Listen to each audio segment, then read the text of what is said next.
Another week, another Football Tailgaters podcast where we go over hot topics in the NFL. Let me introduce ourselves, as always, starting with our Jets fan, Yams, Andy, the unbiased fan in the group, and myself, Aaron, a depressed Cowboys fan. We got a lot to talk about with this wild card round weekend now in the books, and we got some few topics concerning the Cowboys and some other stuff with the Eagles and all other stuff about the Dolphins and the whole deal with Bill Belichick parting ways with the Patriots and whatnot. But I kind of want to just get into it and start with our warm-up topics here with our weekly biggest disappointment and biggest surprise. So for this wild card weekend, what is your guys' weekly biggest disappointment? For me, it's just my takeaway from the whole weekend, wildcard weekend, is just the complete duds of games that we saw. It was completely boring with the amount of blowouts that we saw. So, yeah, for me, it's just pretty boring. Well, for me, it would be, what everybody's probably thinking, which is the Dallas Cowboys just stunned the whole country of how horrible they looked. They had no heart, no organization, and no grit. They basically look like a 3-14 team record. I bet you Las Vegas made a ton of money because of that game. Definitely. I think this is pretty obvious. As for me as well, I don't have much to say about this. There's so much that's going to happen in this offseason. There's a lot to talk about, a lot of question marks in that organization, and I'm sure it was really shocking what we saw that Sunday afternoon, and it's unacceptable what happened, and it's just... there's so much that we can go into regarding that game, but I'm just gonna leave it at that and just do a deep dive later. What any positive takeaways from this? I know, Yams, you mentioned a lot of blowouts, and is there anything that maybe you thought was actually a positive takeaway from this wildcard weekend? It was CJ Stroud and the Texans, coming out with a win against the Browns, against a number one so-called defense that you thought they were going to be able to rattle the new rookie quarterback. So for me, that would have been the surprise, is the Texans just winning it. Yeah, I'm with you. Houston Texans winning against the elite defense of the Cleveland Browns. CJ Stroud looked more and more impressive every game, making big-time throws. Hopefully it can carry out to the next game against the Ravens. I was also kind of surprised regarding that too, because Yams, you mentioned it's a top defense, right? And there's a whole ton of pressure, but it's interesting to look at the other perspectives. I'm looking around the internet, right? Because I like to get it from both views usually, and it's a great point to bring up. I've seen this, but the teams right now that are the most dangerous are the ones that have nothing to lose, and that's what the Texans have right now, and it's special for them. So really, they're going on to the Baltimore Ravens now. That's, for them, it could seem like a lot of pressure. You could look at it. They don't really have anything to lose because they were considered a rebuilding team, right? Rookie head coach, rookie quarterback, what seemed to be under construction still. And now look at them. They shut down one of the best defenses in the league, right? They put up 45 points against them. Joe Flacco didn't look that good. He looked like the New York Jets Joe Flacco, as we all know, right? He's old. He's up there. It's not the same. He had his little bright spots in the regular season, but the glitz and glamour, it's all over. It's all over. So I'm happy for them, right? Rooting for them as well. And I was also kind of surprised maybe for the Dolphins, but that's a completely different conversation regarding them, the 26-7 game. I expected more from the Dolphins, and especially with the team that they have. But I will say that I'll cut them a little bit of slack because of the amount of injuries they had on defense. But overall, I kind of expected them to win the game and have it a bit closer. But, oh, man, we're going to talk about it later on. But Tua, there's some question marks around there. Let's get on to the main conversation. So, obviously, the headlines in a lot of places are the Cowboys. And the absolute, possibly one of the worst performances I've seen in a while, especially specifically for playoffs, too, for them. It was awful. It was an awful show, and the score may not seem like it, but 48-32, Packers win it out at the Cowboys Stadium, AT&T Stadium, right? It was awful because it was 27-7 at the end of the half, and there is no sign of life for the Cowboys on either side of the ball. And there's been always this conversation about how Dak isn't good enough for the team, or Mike McCarthy isn't cutting it, all that kind of stuff. Even like the newer stuff of like what's up with Dan Quinn and his defense, yada, yada, yada. Should the Cowboys fire their entire coaching staff? Well, it seems Jerry Jones is taking some time to think about what decision he's going to take. McCarthy won 12 games in the last 3 seasons, which seems impressive on paper. Also, the Dallas Cowboys has been one of the top scoring offenses in the last 3 seasons. But if you really analyze the Cowboys, they seem to always do well with against average or below teams. I really thought that they were going to win against the Packers for that same reason. I give coaches 3 years to show improvement. They have the quarterback, they have the players, and I saw no improvement. They get beaten out in the playoffs. It is time to move on and fire all the coaches, especially since you're in a year where it's unheard of super high value coaches that are available, like Bill Belichick, Harbaugh, and now Vrabel as well.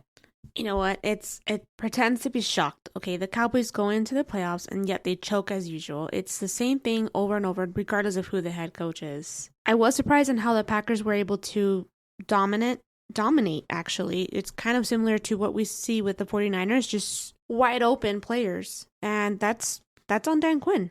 I think it's time to move on from Mike McCarthy. It's time to move on from Dan Quinn. And if they could have an opportunity to get Bill Belichick or Jim Harbaugh, that's a great opportunity. And I would definitely move on from clean slate and start with those guys. The only thing is I just don't know if they're able to get such a, how can you say, big time head coach for the Cowboys, because I don't see Jerry Jones stepping down. Well, the thing is, okay, well, I feel like when you correlate these, you were saying how like it's always the same thing for the Cowboys in the playoffs, and how they're always, they get out early. They're always choking it somehow, right? Regardless of the coach, right?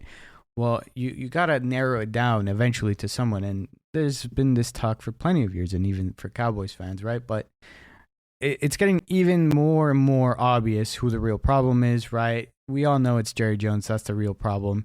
And putting that aside, right, you got to look at your situation as the owner of the team, right, as Jerry Jones, right?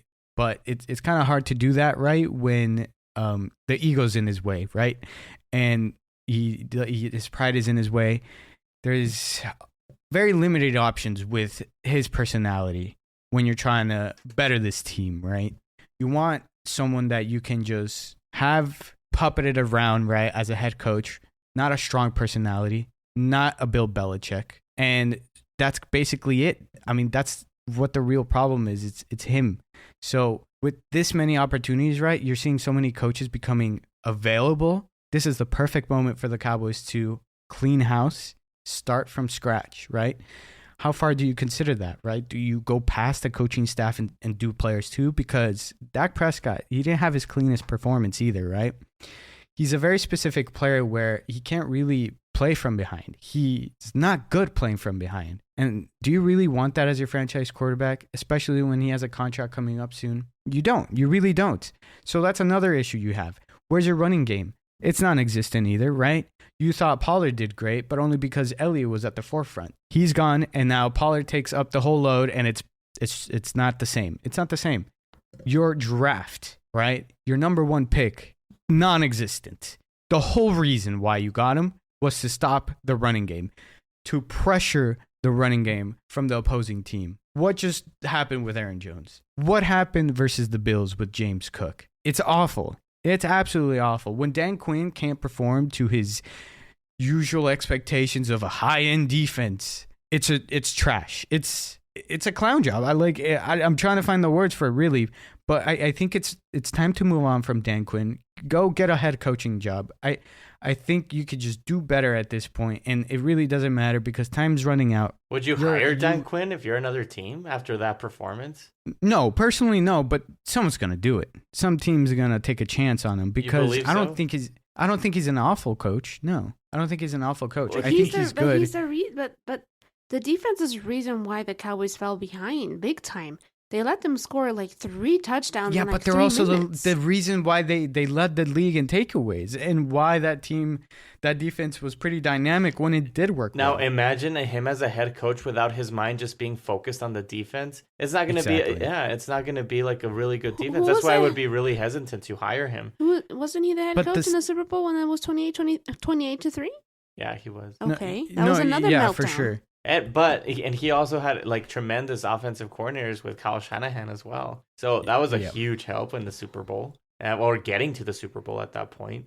Yeah, I would be really hesitant to hire. And look what happened to his defense. Because he couldn't defend. And it's not, and I wouldn't put it just on the players itself. Yeah, I did see that they didn't have like so much heart they weren't like making the tackles and things like that. But these Green Bay Packers wide receivers were wide open. That means that the scheme was just like not prepared at all for a team like this. Wide open. Dobbs was wide open like 3 times. And that's why and then tight ends, when you are the one who says this, Andy, that Packers are not known for using their tight ends. He was wide open. Yeah. Wide open. A tight end for Packers who allegedly are not used. Wide open. Okay, but we're all a little bit guilty of admitting that he's capable of putting on a strong defensive strategy. In I wouldn't say. Well, it hasn't been against the great teams, though. I mean, we've seen it against like really awful teams or average teams. Yeah, they do a great job against those. But put on even the Miami Dolphins, which is not an amazing team. They lost against them too this season. Well, that's kind of arguable because it hasn't been a blowout when they face good teams, right? The 49ers got blown out. Not so much, right? We talked about this before about how McCaffrey was limited. He didn't run all over the place. We even spoke about that. No, yeah. It was a problem for the whole. That was a head coach problem, and also, right, again, Dan Quinn's not perfect, and I think he's overrated. But I will admit that I did consider him to be a really good defensive coordinator, and in some cases, right? And you've been guilty of that too. Of course. So we can clearly see that the problem is consistency with Dan Quinn. And that's why you can't really rely on him, especially when you have Mike McCarthy as your head coach dealing the offensive plays, which is awful. And when you have a quarterback that can't play from behind, that's another issue. Well, when you have no running game is another issue. Yeah, but we also thought that Mike McCarthy knew that this is like his make it or break it year because he took over the plays. So if he's going to go down with the ship, he's like, I'm going to do it my way. I'm going to be calling the plays. I mean, he's also expecting it. We're just all in the like watching the time go by and waiting for Jerry Jones to pull the trigger and fire this man.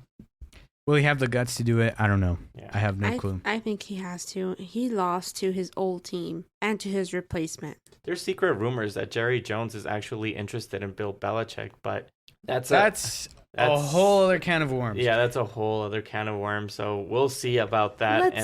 Let's admit something, okay? It's if Belichick is interested in Jerry Jones, not if Jerry Jones is interested in Bill Belichick. I think the one that holds upper hand is Bill Belichick. I think we're going to discuss this later. So are we? Yeah. What about the Eagles? The Eagles didn't have it any better either against the Buccaneers.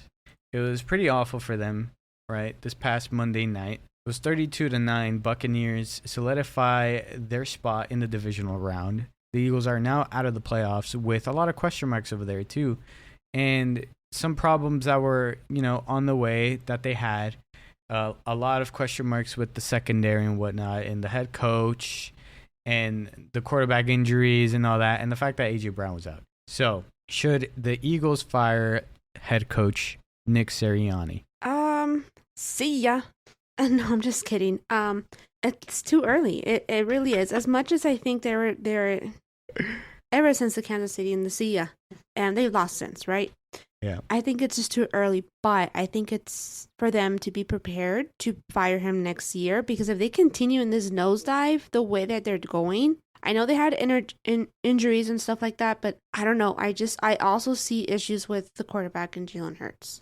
Absolutely not. I keep hearing Eagles fans screaming at their top of their lungs to fire Sirianni, but the guy had an 11-6 record after they went to the Super Bowl, losing key pieces on defense and mega superstars and coordinators going to the Colts and the Arizona Cardinals. What does what does make me nervous is Hurts, like you were saying. I don't know if he's going to be able to be the same player. He seems like he's injured, and it seems like defensive coordinators seem to find the way to stop him now. And the Eagles just gave Hurts a huge extensive of $255 million with $179 million guaranteed. So it's a wait and see, but I wouldn't fire him just because he had one bad year. Even he went to the playoffs. But it was 6 straight. Yeah, I mean, I understand that, but I mean, he just the came man from the was Super in Bowl. the Super Bowl last year. Why would you fire him? Why would you fire him? Exactly. He just went to the Super Bowl. How many teams would love to be in the Super Bowl? it's because the system is broken. His little system. Well, push and for tush 1 year. and- Okay, then maybe he'll figure it out. But give him some time. Like, jeez. I just don't have any faith in him. I think you should more consider it on the coordinators rather than him. Either Yeah. way, it's not fair because of right. Okay, this happens, right? This happens to any team, whatever it is, and some can overcome it and others can't. But injuries get in the way. You lose some pieces, and it's not the same. It's really hard to keep a good team together. That's why it's really rare to find these like dynasties, right? For example, like the Chiefs, right, and what they had with their Super Bowls runs, right? There's still hope, right? It's not over, but what they have with Andy Reid is really special, and it's really hard to find. That's why some teams can't get over that certain hump, right? Whether it's like you're getting stuck in the playoffs in the wild card round, divisional round, or you're getting stuck barely not making it to the playoffs, and you're just out of there, right? Because a lot of things get in the way. And where's the running game? What happened to that? I felt like they had something going on with the running game, and they just shied away from it and gave it more to Hurts. An injured Hurts. Because the system is broken. And AJ Brown. The system's not broken. Yes, the fact that you're missing and hurt, and you have your players hurt, and like the whole thing accumulated together. The momentum they had going into the playoffs was god awful. Let's get that straight. It was god awful. You lose. What is it like?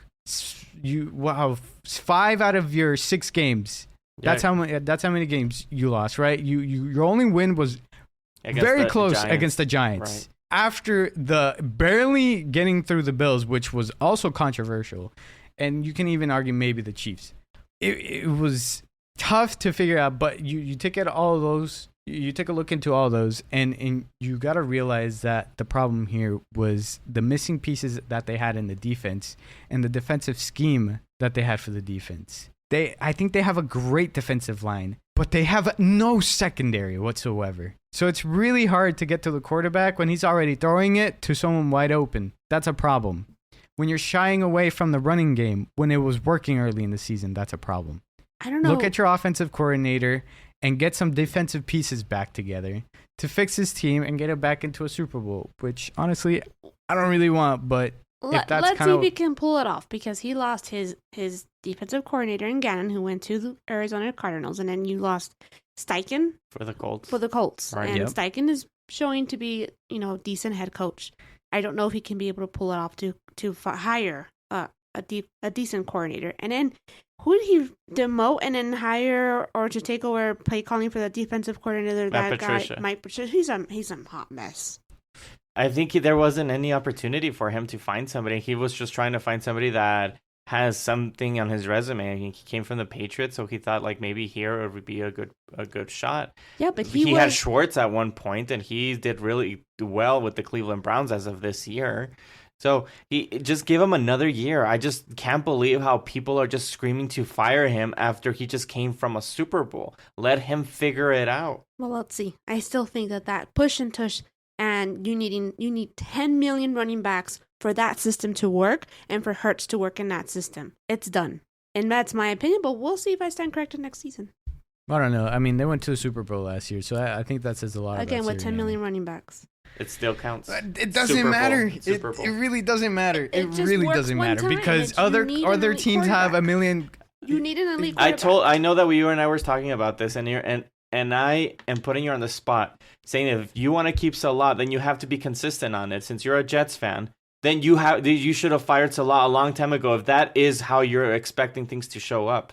If Siriani should be fired this season, then Robert Salah should have been fired 2 years ago. If Aaron Rodgers was in the system this year and they played out like the Eagles, yeah, I would fire Salah. I haven't seen any improvement of Salah every single year that he's been there. So, no. I don't think you're keeping him in the same standard. There has been an improvement in the defense, that's for sure. I didn't see anything of this season of some sort. Maybe in the beginning, and then it just fell through. It's been more of a roller coaster for them. Yeah. I'll say that. It's been more of a roller coaster with all things factored in, especially with the whole Aaron Rodgers thing, which just took over the entire team, and it was a complete distraction of it.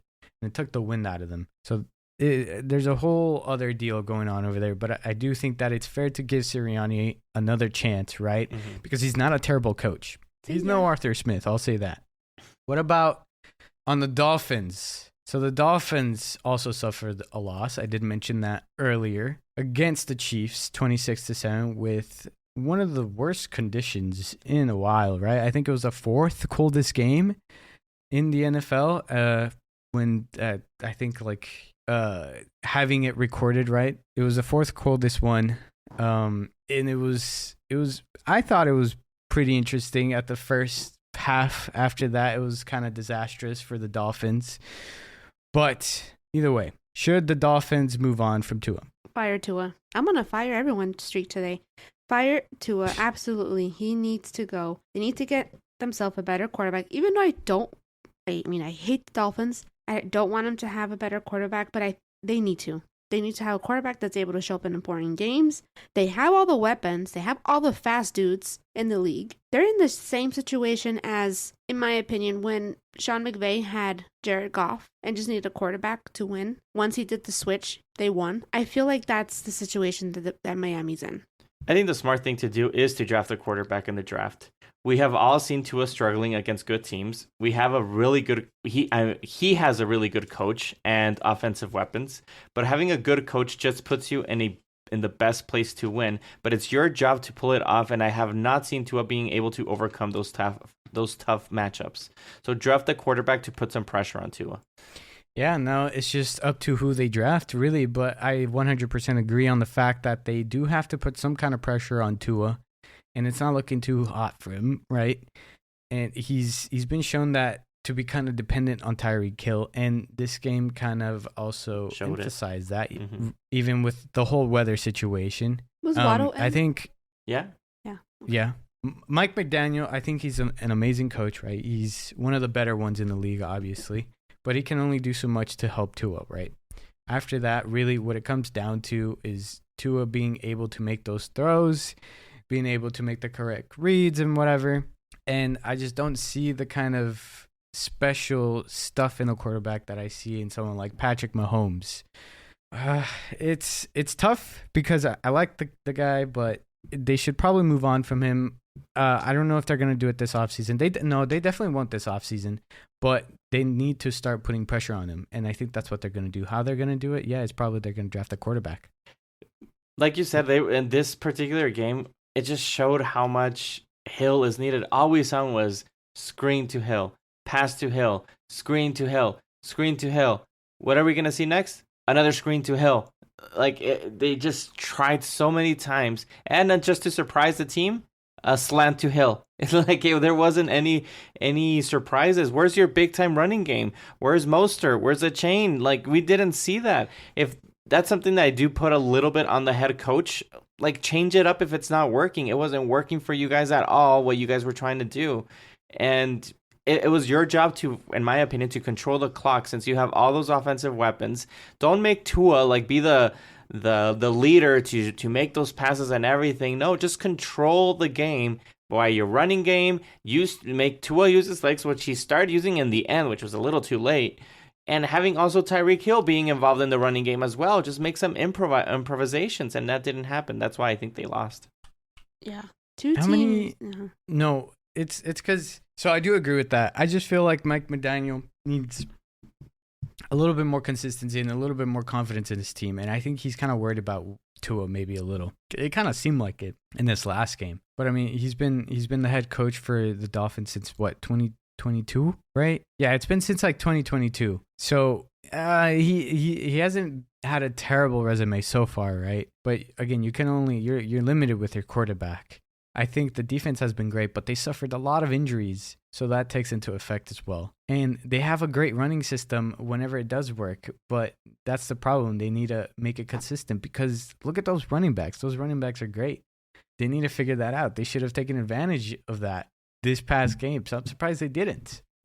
I think the best running back was Mostert he had, 33 yards and 8 carries? Yeah, he broke a record. Threw for 39 times? He broke a record this year.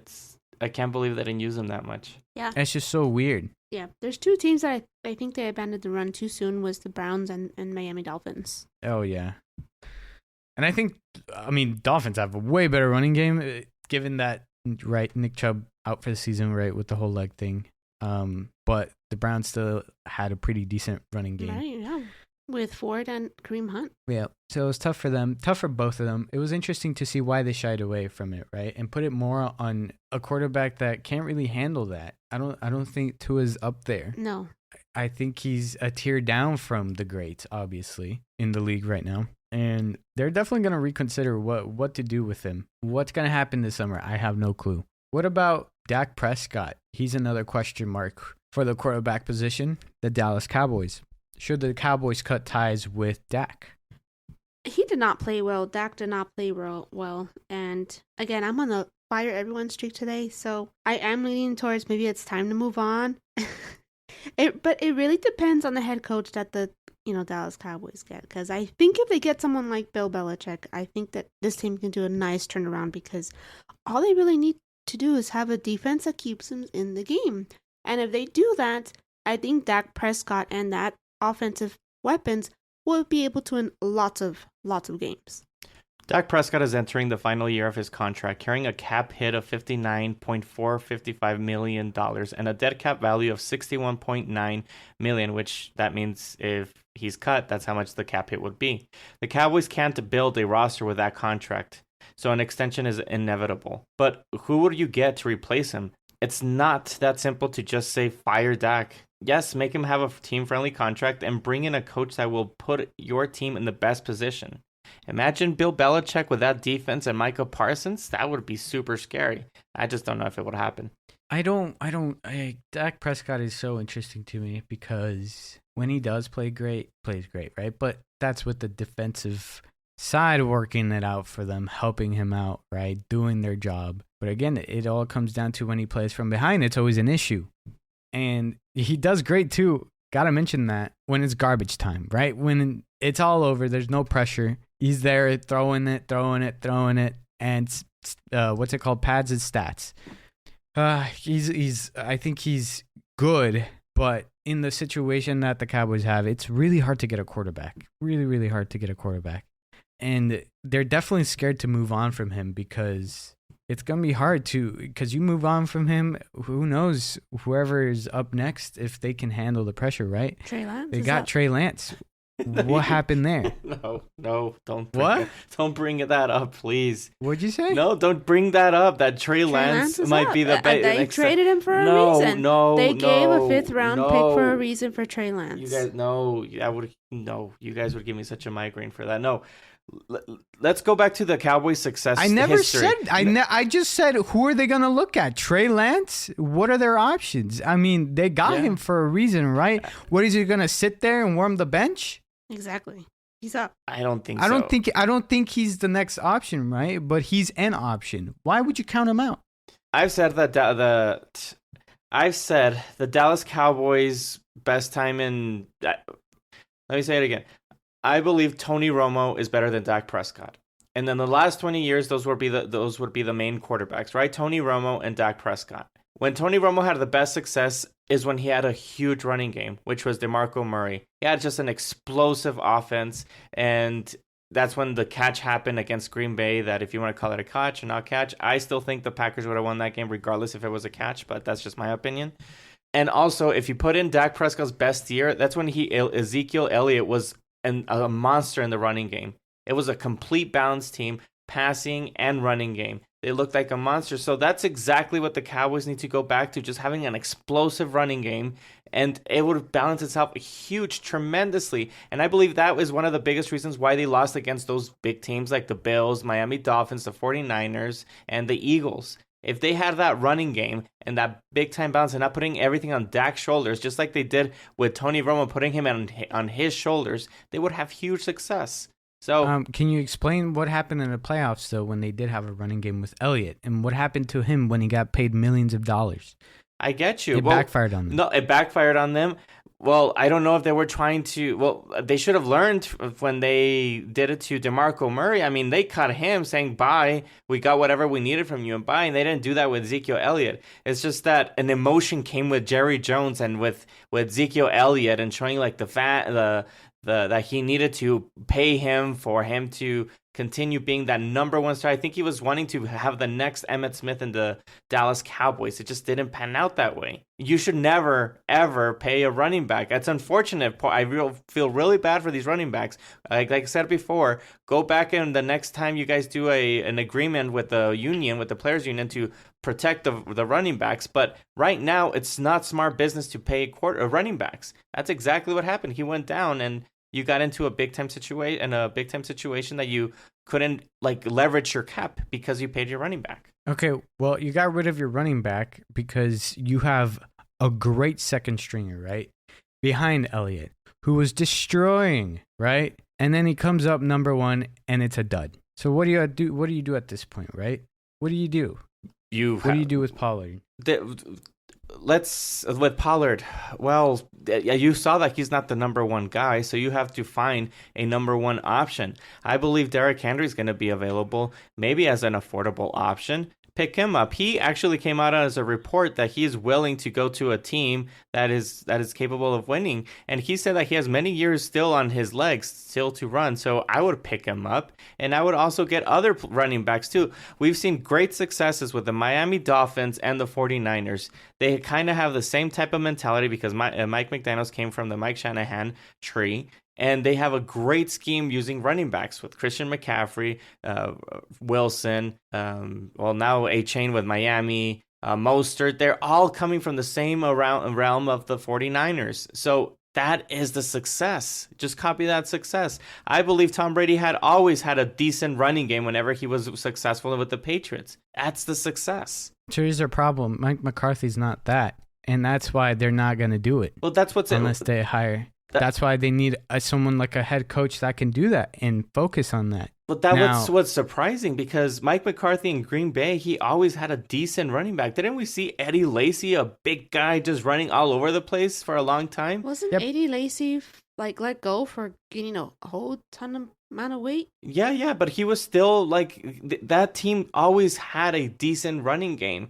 Also, Aaron Jones, when at the beginning of his career, he was doing really well. Before Eddie Lacy, there was others I can't remember that they were always doing really well. Right, but those are good running backs, and I think Aaron Jones is a star running back, and I think that helps a lot with that fact. But the focus is more on the passing game than it is on the running game, because as long as you have a good running back, the passing game does the rest of the work. So it's not really Mike McCarthy's focus on the running game.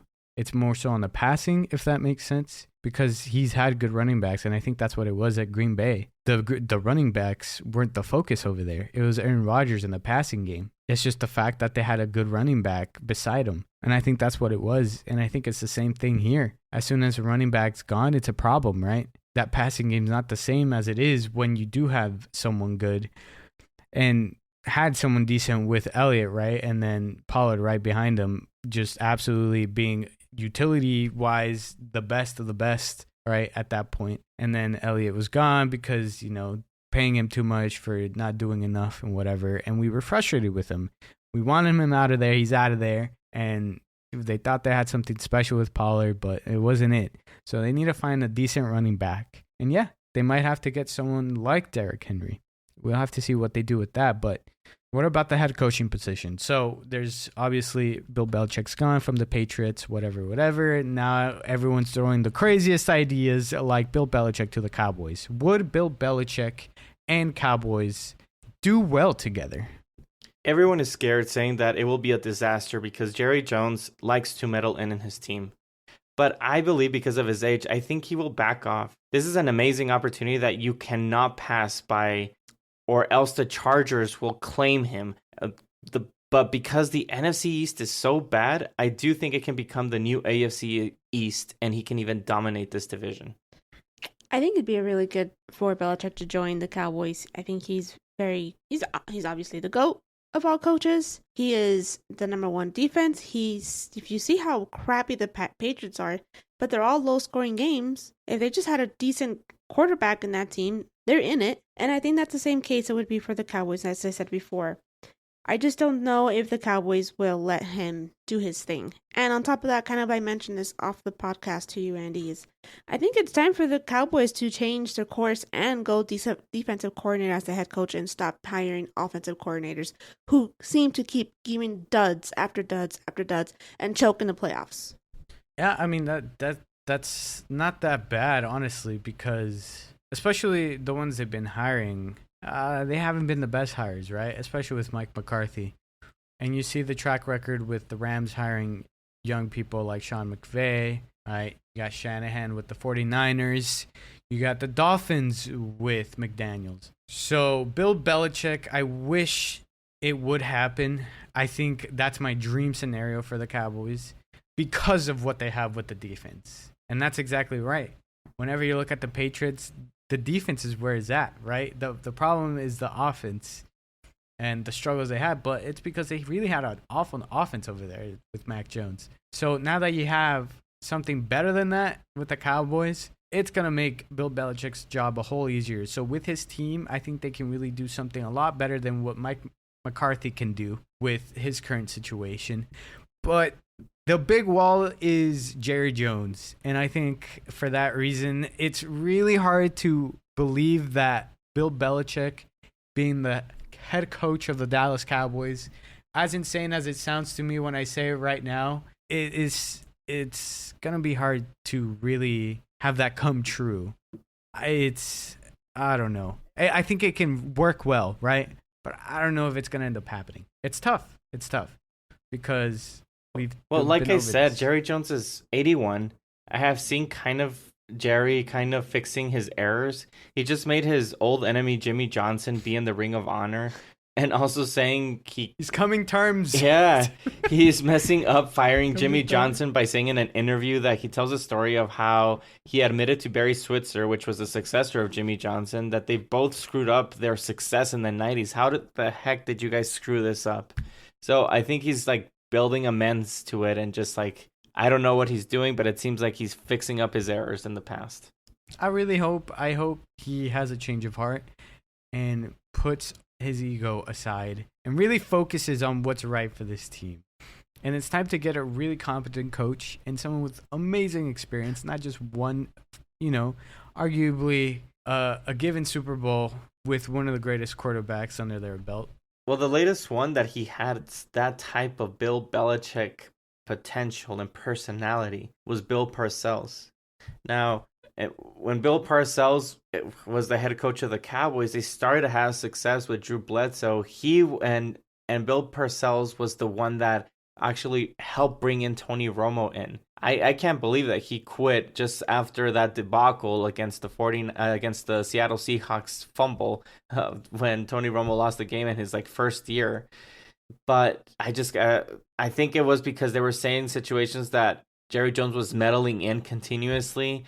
He's the one that brought in Terrell Owens, even though Bill Parcells didn't want him. But we saw that success, so I understand how Jerry Jones wants to meddle in, but I really doubt that he will meddle in that much this time will go around with Bill Belichick if he does hire him. Well, there's a lot of eyes on Bill Belichick and even Jim Harbaugh at this point too, right? Yeah. And then after that, you got the coordinators like Ben Johnson and whatever. There's a lot going on there, and oh man, there's still so much time. So when it will happen, we have no clue. It's way too early right now. The playoffs are still going on. We'll see what happens. But let's end it here with the divisional round weekend picks, Andy, for this coming weekend. What do you have? Who are the winners here?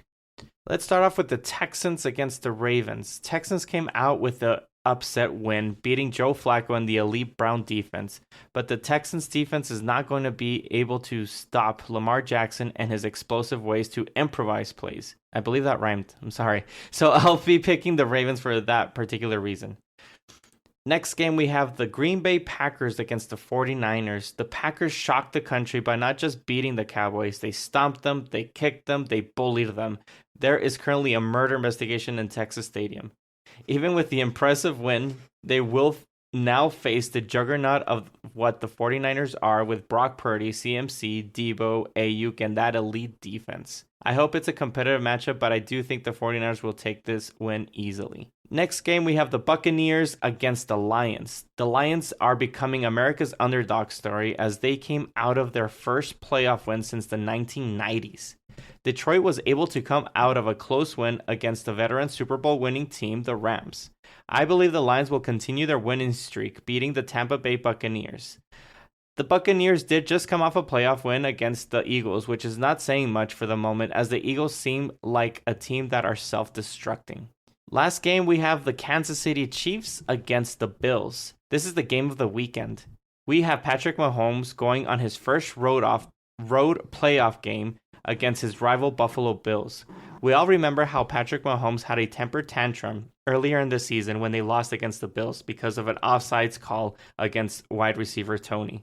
I believe the Bills' losing streak against the Chiefs in the playoffs will end as the Bills have more weapons on offense and Josh Allen will be the X factor running around the field, closing out the game against the Chiefs. I guess we'll see how Mahomes will be able to take this loss. Was he complaining about that? I thought he was complaining about the previous one. There's another call that I think they didn't call it or something like that. It was because of that offsides that he was the wide receiver Tony was was on the line and it took off a tremendous play from them that Kelsey threw it back to wide receiver Tony and Tony went all the way to score. He was super upset with the ref saying like, how can you make that kind of call? I don't know. I'm going to have to look that up. I thought it was something else because I know there's other stuff that happened before that. I don't know if it was the play before that. I don't know, whatever. But yeah, I mean, that's probably the best game out of all of them. Yeah. I do think Texans is going to be a lot closer than people think. I do think that the Packers versus 49ers is going to be a lot closer than they think. As for the Buccaneers and Lions, I have no clue. It could go either way, if I'm honest, but I think the Lions do win that one because they have the momentum and they have the better overall roster. And I think the offense overpowers that defense that the Buccaneers have. Chiefs Bills is close. I don't know what's going to happen there. That's why I think that's the best game. And obviously, Las Vegas thinks so as well. So that's going to do it for this episode. Thank you guys for listening. And to those who made it to the very end, thank you. We'd love to see you guys giving your opinion with us on our social media, which is football_tailgaters on YouTube, Instagram, and TikTok. Thank you guys again for listening, and we'll see you guys on the next episode.